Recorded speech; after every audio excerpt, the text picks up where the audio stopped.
Alright guys, Season 5, Diablo 4, let's check it out right now with the new Abyssal Scrolls and Infernal Compasses. This is the brand new endgame content that you're going to be able to access, and basically it's an area where you're going to be fighting waves of enemies, you're going to be collecting these new currencies, and then on top of that you're going to be able to choose kind of a reward that you want, whether it's going to be gold, greater affixes, or a bunch of different uniques. There's actually going to be 50 new unique legendary aspects and uniques in the game, which is really cool. So starting right off, I want to open up with the gameplay. This is taken from the live stream that they just recently did. It was about almost 2 hours long. It's an hour and 45, and I'm going to go ahead and condense everything into a short little video here. So I want to open it up with the gameplay of the newer content here, and you'll see that you're going to be able to gain these things called Aether, and while there are these waves that will be spawning in, you can choose how difficult you want these things to get. You're going to have to build up a bar, and eventually once you build up the bar, well, you're going to be able to select the new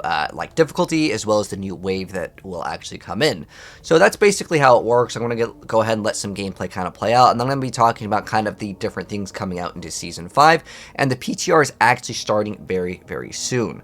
So we're going to be able to access the PTR. So now that you guys have seen some gameplay of it, again, you're just fighting waves of enemies, then you get to choose a reward at the very end. I'm sure it'll eventually show it off.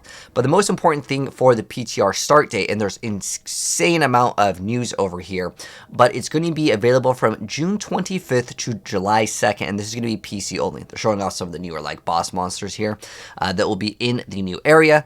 But I want to go ahead and go over all the things that you kind of really care about here, kind of rapid fire really quick. So you're seeing a purple beam. So the mythic uniques, aka the uber uniques, are going to now drop with a purple beam. It is not a brand new item. It is just so that when something drops, you can definitely tell you got a uber unique. So that's going to be a nice quality of life change. Now I already went over these abyssal scrolls over here. Those will be upgrading the infernal compasses, which are the little like things to the right. That's what opens the portal to the new like wave zone. So think of it kind of like wave based enemies here. And then they show off some of the council. This is again actually something cool from Diablo 2. It's the council members. They come back again, and you're gonna have to defeat them again. And then I already showed you guys, basically there are going to be these modifiers that you can select, so it'll make it harder. Either way, you're going to have to select one of them, but then you get to actually gain a more ether, and then you use that again as like some new currency. Here's another picture of some of the newer bosses here. And then I'm going to show you guys some of the newer uniques. They did not show off all of them, and I'm just going to show off a couple over here so you guys can kind of see what this can do. So this is going to be for the druid. We have a brand new unique over here, what makes so when an enemy is hit with an earth skill, you get to petrify them for 3 seconds. That's the ultimate, so you get to spam ultimates like crazy. This is going to be incredibly powerful, and it's going to deal a huge amount of damage. This probably will be one of the top tier builds. Now keep in mind that you don't get the chance for like your skills to cast twice, which is actually a pretty big deal, but that amount of damage can maybe be on the same level as like an Andariel build, where you're just trying to build into this like specific set of damage. Unfortunately, since it is an earth skill, you can't get on the Paragon board the bonus to like the storm skills, and that one has a way better scaling, but nonetheless that's a pretty good amount of damage considering they will also be buffing across the board. Druid's getting some massive buffs, and that is really good. There's actually this item for Barbarian that will be absolutely insane, making it so your weapon masteries now count as core. Now, you have guaranteed overpower on some of the mastery skills, as well as like Deathblow just doing crazy amount of damage. So now your weapon mastery skills are now core skills, and they have no cooldown, which is going to be crazy. So look out for some builds with this with Barbarian. This has definitely got some potential. And then this next one over here is for the Necromancer. When you consume a corpse, there's a chance that you're going to have the simulacrum that will seek out enemies and then will explode for a set amount of like damage. So it's kind of like a brand new way to maybe play. And it's just something that is going to auto-consume corpses. This could be pretty good with the Ring of Sacrilegious Soul. We'll have to wait and see how hard you can actually scale this damage, because with a lot of the damage scaling with, let's say, like Andariels or any like DoomBringer or any of these things, you do have to mainly focus in on a lot of stats to specifically scale X damage, and some of these it's kind of harder to scale on like the Necromancer, Druid, or even the Sorceress when you have like Rogue and Barb that can scale those things a lot better. Now, even though this looks like the same, it's actually different. This is another dagger. It has the same, looks like the same skin here, but this is actually a brand new rogue unique dagger that makes it so when you use a subterfuge skill, it also spawns a enemy shade totem for a set amount of duration. Any damage it takes is replicated onto surrounding enemies at 30% effectiveness, which could actually be pretty good for multiple reasons. In fact, this is going to open up the doors for maybe potentially newer builds. And the reason why it's actually pretty good is because now you have 2 targets that you can hit. And if you have something that can proc a condition of, like, let's say Andariel's, right? You're hitting 2 of these things with, let's say, Heartseeker being even more powerful, because you're going to have that thing for it to ricochet off of and then have basically double proc chances, if that makes any sense. So this is actually good for multiple reasons, not just like, oh, you can get like the same amount of damage applied. You get, again, another target, which for lucky hit, this is actually a very, very big deal. Now, you can only have 2 totems active at a time, which is still good, though, because, I mean, even though it's going to do 30% of it, having 2 of these is really good for, again, lucky hit, as well as anything that can apply some sort of condition that you would benefit off of by hitting enemies, right? Maybe some sort of, like, not necessarily like life on hit, but anything that would activate on hit, you have more targets. I think this is a very creative item. And then next up over here, this is for the sorceress. They're getting a new unique called the Vox Anum. And anyways, when you cast a core skill, it fires 2 instances of Fire Bolt, Frostbolt, or Spark, matching the elements of your last non-2 core skill cast. This could actually be pretty cool for some sort of builds that want to do some cool hybrid builds, maybe even mixing in like Pain Gorgers to get some of these things to kind of proc a little bit easier. That could be a very interesting way to play. I think it's another cool idea, and I really like the direction that these uniques are going. Now, this is going to be for every single build, and I think this one's actually got a lot of potential as well. So this is Rakonoth's Wake, which is actually a boss from Diablo 3. So the most important thing on this is you get cooldown reduction. You also get a big amount of damage to non-physical, so for Sorceress, scaling this for some of the conjurations could be pretty dang good. Now, it also makes it so whenever you cast a skill with a cooldown, you get to explode, dealing a okayish amount of damage here. It's about a third of Andariel's, but that's guaranteed every single time. So if you can really utilize this with a build that has a lot of cooldown reduction, which it has built onto it, you can maybe make a build off of this. I actually definitely want to try out throwing this in with some Andariel's build. Again, scaling all of those things that are like just like a chance to proc some sort of condition. You guys can see they are really trying to go for that, and I like that. Now, this is just a screenshot from the live stream that they did, and this thing is huge. Again, that's the 50 new uniques and legendaries coming out into Season 5. I mean, I think that that is probably one of the coolest announcements ever here from the live stream. And then they're doing some quality of life updates over here, so you can now target farm uniques from 3 additional sources. So Obel vendors can now have uniques. You can also get, I believe, Uber uniques from it. And then also the Helltide chests and the Whisper caches will all have uniques potentially drop from them. And then these methods will have a chance to give the player uniques from the armor and weapon slot. And if you want a specific one, you can simply target from them from the Obel vendor and a chance for unique weapons from your class. They also mentioned that this is also true for mythic uniques. So Uber uniques are mythic uniques, and if you get a mythic unique from a non-target slot, you'll get a random one. Which means if you need to get a Harlequin Crest, if you gamble for gloves with your Obels, you can randomly get a Harlequin Crest. So that means the chances of getting the Uber uniques will be much higher. I don't know what the exact chance is. If it's the same chance of killing something in the open world, it's basically non-existent. But if it's even like a very small chance, hey, that's going to be good. So overall, more Uber uniques for everyone. And that means also more sparks, so you can maybe craft a Uber unique with a greater affix.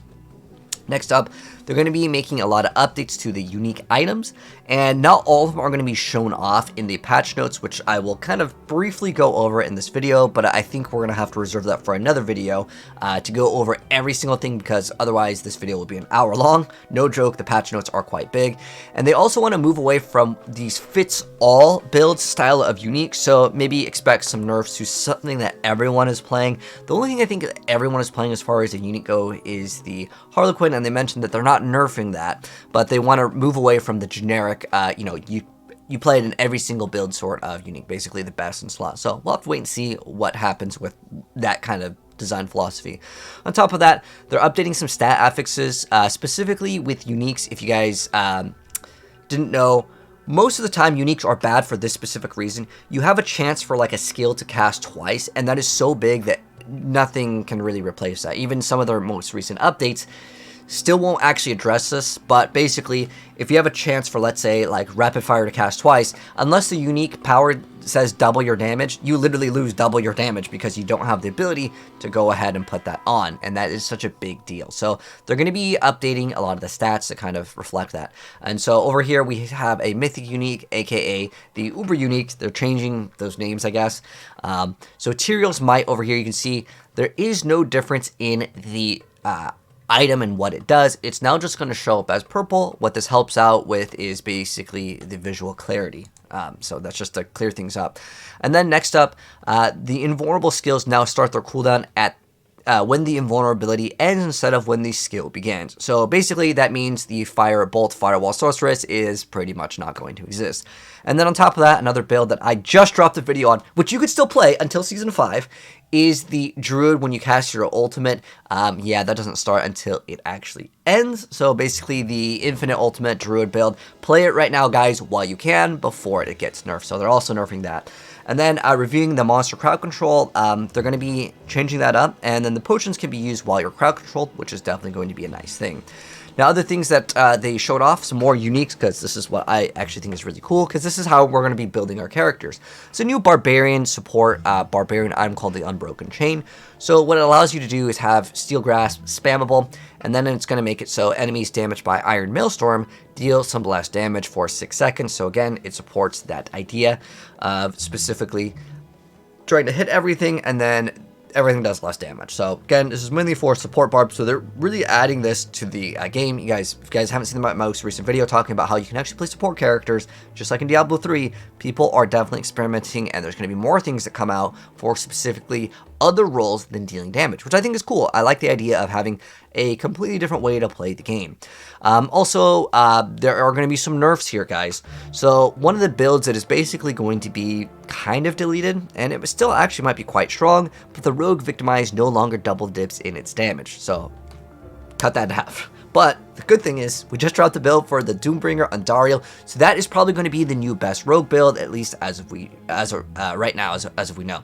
Then damage over time effects, receiving the plus damage bonus twice. So basically, any sort of damage over time build, you could actually just get flat damage, and it would kind of work twice on it. That's going to be changed. And then Skeleton Reapers are getting both Book of the Dead bonuses with the second option is selected. So basically that is a nerf to the minions, but that was something that was unintended. So as far as builds go, Firebolt, Firewall Sorceress, that's going to be probably... It's going to be so hard to play because, again, you need the firewall, and for it to be effective, you need to hold still. So that build is going to be heavily nerfed, and you're no longer going to become immortal. The Rogue, Victimize, the Heartseeker build is going to be changed, although, again, most people could just swap to DoomBringer, and it's like the same gameplay pretty much. So don't worry too much about that. They are also going to be making Flurry way better. We've also seen a lot of buffs to Flurry, but we're going to get even more buffs, and I don't know if this is going to make it actually good for itself in dealing damage, but you're going to be able to teleport towards your enemies.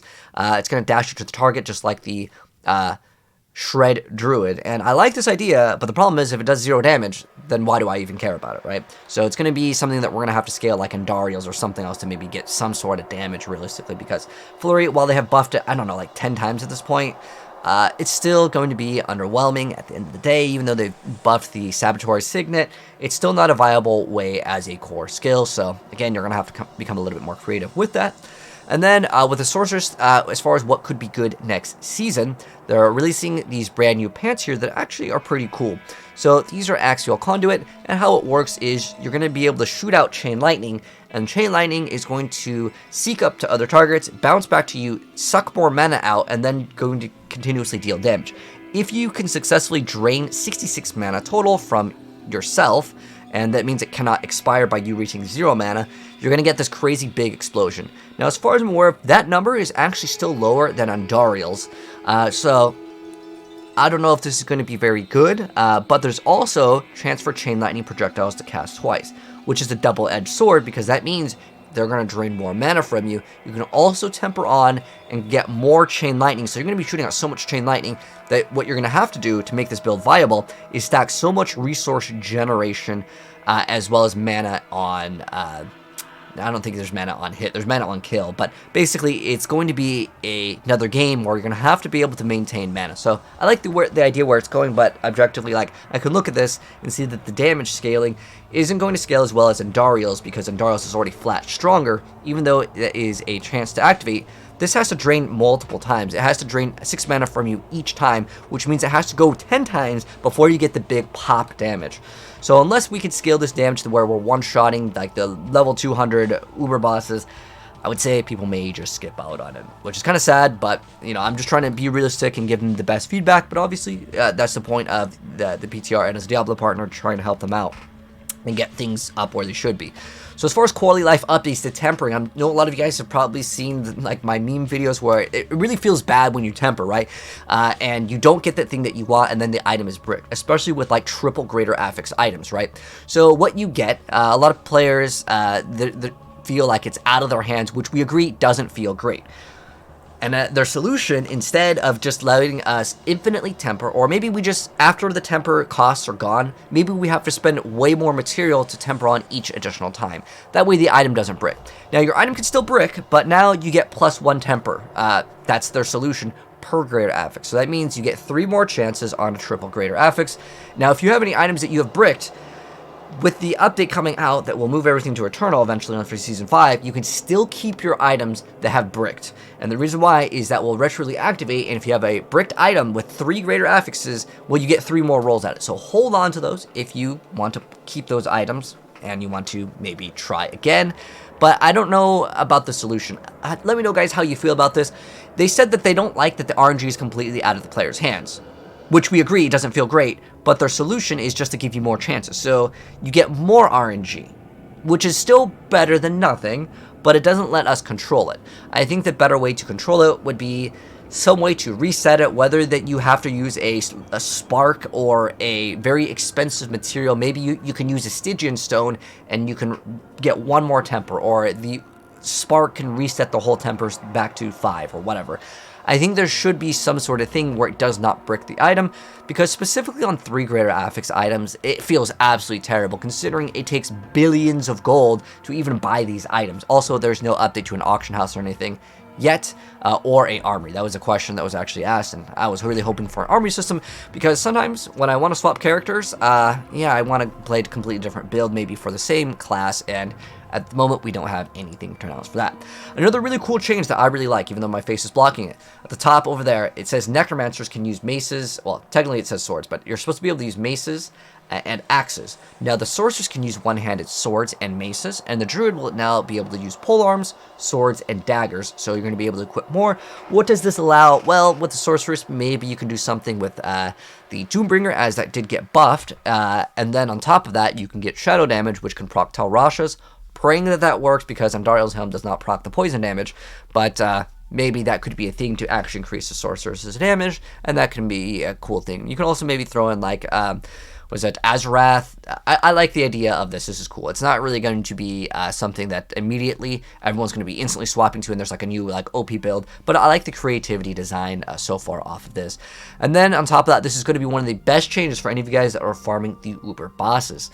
So with the Beast in Ice, you no longer have to use a sigil. You can just go to it. It's just like a normal dungeon. And then the crawl, so basically if you want to fight the boss, it's going to be way shorter, and then it no longer requires sigil dust to summon. And then with Varshan, they're going to be reducing the body parts needed to summon by 1, where it used to be 4, so it'll just be like one of the things. You don't have to collect, like, what is it, the head, the heart, you know, all those body parts. You only need 1, and then you get to go. Now, another really cool thing, and it's in the video somewhere, but basically what they were actually showing off is some of the bosses that you'll be fighting again. The Uber bosses, basically, you get to continuously go in again and again and instantly just fight the Uber boss. You don't have to go exit the dungeon, reset, and then complain and tell your teammate, hey, get out of the dungeon, we need to reset. You don't have to do that anymore, so it's a huge quality of life update, and on top of that, more Uber uniques overall, because we can get them with obols.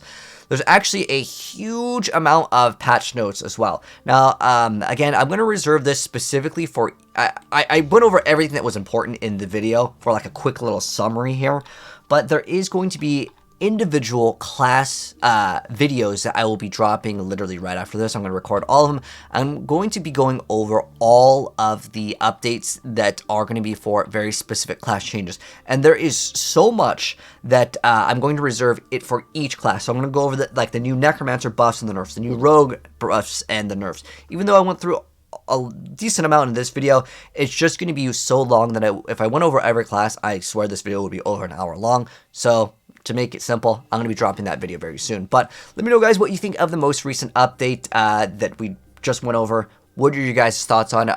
With the announcement over 50 new legendary aspects and uniques, I'm very excited as someone that really likes to tinker around and try out other builds, even though they may not be the best S tier thing. Because I'll be honest, Barbarian's still looking like just by a long shot the best class. If you're wondering what's the best class in Season 5, I can already smell Barbarian just being the best, unless there's of course some sort of crazy bug or interaction that is double dipping, that it's just going to be way stronger than anything else. That's kind of what I feel like is going to be happening. But anyways, that's the patch summary notes. Let me know your thoughts down below, and PTR will be starting very soon. So if you want to see the PTR and gameplay of Season 5, I'll be literally dropping it next week. So if you want to see it, and I'll catch you guys in the next video. Peace out.